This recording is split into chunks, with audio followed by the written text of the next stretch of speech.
እንደውም የሆነ ኮንሰርቱ ላይ አንዴ ምን ያደረገ ፍላሽ አደረገ በትልቅ ስክሪን SATAN ሰይጣን ብሎ እየዘፈነ ከዘፈኑ ባክግራውንድ ላይ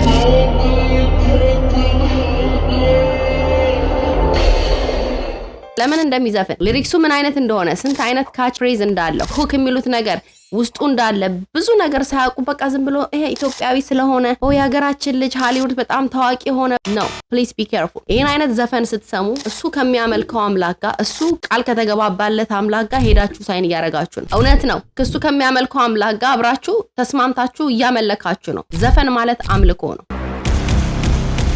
እውነት ነው። ይሄ ልጅ በጣም ብዙ ሰው ይረዳል፣ ብዙ ነገር ያደርጋል። ጥሩ ነው መርዳቱ። አንዳንድ ጊዜ ግን ማሰብ አለባችሁ እዚህ ሀገር ያሉ ሚሊዮነሮች፣ እዚህ ሀገር ያሉ ሀብታሞች መርዳት ፈልገው ሳይሆን out of good heart ሳይሆን የሚያደርጉት just ለታክስ ፐርፐስ just ታክስ ለማስመለጥ እንደዚህ ቻሪቲ ወርክ ይሰራሉ። ስለዚህ የሱ መርዳት ጥሩ ነው እንኳን ረዳ። ግን the point is ይሄ young generation እሱ ምሳሌ ሊሆን አይገባም። እኔም አንድ ኮንሰርት አባራሪ ነበርኩኝ፣ እሄድ ነበር እግዚአብሔር አይኔን እስከሚገልጥልኝ ድረስ ማለት ነው። ይሄንን እንዲህ ዝም ብላችሁ የምታመጡት ነገር አለ። የሚያጨሳውን ለምሳሌ ወይ የሚጠጣ ሰው ነገ በቃ ከነገ ጀምሬ አልጠጣ፣ ከነገ ጀምሬ አላጨስም፣ ከነገ ጀምሬ ጭፈራ ቤት አልሄድም የሚል ሰው እንደዛ ስላላ ያደርገው። ይሄ 100% ነግራቸዋለሁ። እግዚአብሔር ኃይል ያስፈልጋል። ምንድነው መጽሐፍ ቅዱስ የሚለው? ወደ እግዚአብሔር ቅረቡ እርሱም ወደ እናንተ ይቀርባል። ያ ነገር የሚጠፋው መቼ መሰላችሁ? the moment ወደ እግዚአብሔር መቅረብ ስትጀምሩና መጽሐፍ ቅዱስ አንስታችሁ ማንበብ ስትጀምሩ፣ መጸለይ ስትጀምሩ፣ ያን የእግዚአብሔርን መንፈስ መቅረብ ስትጀምሩ። ምክንያቱም እግዚአብሔር ፍሪ ዊል ሰጥቶናል። እግዚአብሔር ማንንም አያስገድድ። እግዚአብሔርን ስናመልክ ወደንና ፈቅደን ነው የምናመልከው። የሚያስገድደው ሰይጣን ነው። ስለዚህ ወዳችሁና ፈቅዳችሁ ወደ እግዚአብሔር ስትጠጉ እግዚአብሔር ደግሞ ምን ያደርጋል ማለት ነው?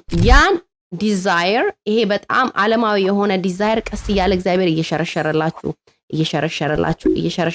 ትሄዱና ከዛ you get to the point where you can say oh I don't want to do this አልፈልግም ይሄን ማድረግ የሚለው ፖይንት ላይ ትደርሳላችሁ። ግን በስጋችሁ የምታመጡት ለውጥ አይደለም ይሄ ነገር። ይሄን 100% ነግራቸዋል። አሁን እኔ እሱን ዘፈን አትስሙ አልኳችሁ። እኔ ዘፈን አትስሙ ስላልኩኝ እናንተ ዘፈን አትሰሙ ማለት አይደለም። እግዚአብሔር ሊረዳችሁ ይገባል። ምንድነው the whole point is አንድ ሰው የተለያየ አይነት ዓለማዊ ነገር ውስጥ ሆኖ ይሄን ነገር ማድረግ አውቃተኝ እኮ ይሄን ነገር እንዴት ብዬ ነው ማቆመው? what's the purpose?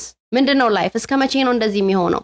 ገብቷችኋል? በጊዜ እግዚአብሔር ረድቷችሁ ካልነቃችሁ መስመሩ እያስጠላ ይላል። ከዛ በኋላ እንደዛ ሆነን ከሞትን የሚቆየን ሲኦል ነው። ይሄ መጽሐፍ ቅዱሳዊ ነው። ሲኦል አለ ተጽፏል መጽሐፍ ቅዱስ ላይ። ስለዚህ ይሄንን ነገር እንትን የምንለው በጊዜ ወደ እግዚአብሔር ስንቀርብ ነው። ወደ እግዚአብሔር መቅረብ ስንጀምር፣ ወደ እግዚአብሔር መጠጋት ስንጀምር ያ ዲዛየር እየተሸረሸረ የሚመጣው ያኔ ነው። አሁን ለምሳሌ መጽሐፍ ቅዱስ የማታነቡ ሰዎች መጽሐፍ ቅዱስ ማንበብ ስትጀምሩ እግዚአብሔር ቃል ላይቭ ነው። እግዚአብሔር ቃል ሕያው ነው። ስታነቡት እንደ ማንኛውም አይነት ቴክስት ቡክ አንስታችሁ የምታነቡት መጽሐፍ አይደለም። እግዚአብሔር ቃል ስታነቡት ውስጣችሁን የሚሸረሽ ልባችሁን የሚነካ ነው። ምክንያቱም የእግዚአብሔር ቃል ነው፣ ኃይል አለው። ያኔ ምን ይሆናል? እግዚአብሔር መንፈስ በውስጣችሁ መስራት ይጀምራል።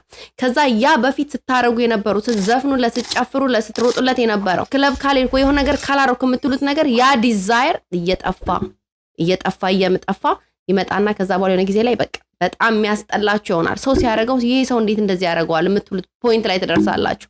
ያ ምን ሲሆን ነው? እግዚአብሔር ሲረዳ ማለት ነው። ስለዚህ ምን ልላችሁ ነው? የዚህ ልጅ ዘፈኖች ሊሪክሶቹ በጣም ከባድ ናቸው። በጣም ሰይጣንን የሚያመልክ ሊሪክስ ነው የሚያደርገው። ይሄንን አብራችሁ እያላችሁ የምትሉ ካላችሁ ይሄን እየዘፈናችሁ ነው። ስለዚህ እንዴት ብላችሁ ነው እናንተ እሱን ዘፈን እየሰማችሁ የምትሉ? የፈለገ ኢትዮጵያዊ ይሁን የሰውን ልጅ ጥሩ ምሳሌ የሚሆነው ከእግዚአብሔር ጋር ተስተካክሎ ከእግዚአብሔር ጋር ያለውን ነገር አስተካክሎ ሰውን ወደ እግዚአብሔር መንገድ ሲመራ ነው እንጂ በዚህ በተሳሳተ መንገድ ስለሄደ አይደለም። ኢትዮጵያዊ ሆነ ሃሊውድ ገባ ሰው። ስለዚህ ከምንሰማው ነገር እንጠበቅ። ያንግ ጀነሬሽን ጀስት በቃ ዘፈኑ ደስ ስለሚል ኢትዮጵያዊ ስለሆነ ምናምን ብላችሁ ዝም ብላችሁ ምን እንደሚያደርግ ምን አይነት ነገር ውስጥ እንዳለ ሳታውቁ የምትከተሉ ቢ ኬርፉል። በተረፈ በተለያየ አይነት ስትራት ውስጥ ያላችሁ የተለያየ ነገር ማቆም ያቃታችሁ ሰዎች ብትኖሩ እኔ ልንገራችሁ መልሱ አንድና አንድ ነው። እሱም ወደ እግዚአብሔር መቅረብ። the moment ወደ እግዚአብሔር መጠጋት ስትጀምሩ the moment እግዚአብሔር ጋር ያላችሁን ስታስተካክሉ እግዚአብሔር የዛን ጊዜ ወደ እሱ ቅረቡ እርሱም ወደ እናንተ ይቀርባል እንደሚለው ያን ነገራችሁን እያስጠላችሁ ከዛ በኋላ ኮምፕሊትሊ ሌላ ሰው ትሆናላችሁ ማለት ነው። ከዛ ከእግዚአብሔር ጋር ተጣብቆ መኖር ማለት ነው። ክብር ለኢየሱስ ይሁን። ስላዳመጣችሁ በጣም አመሰግናለሁ።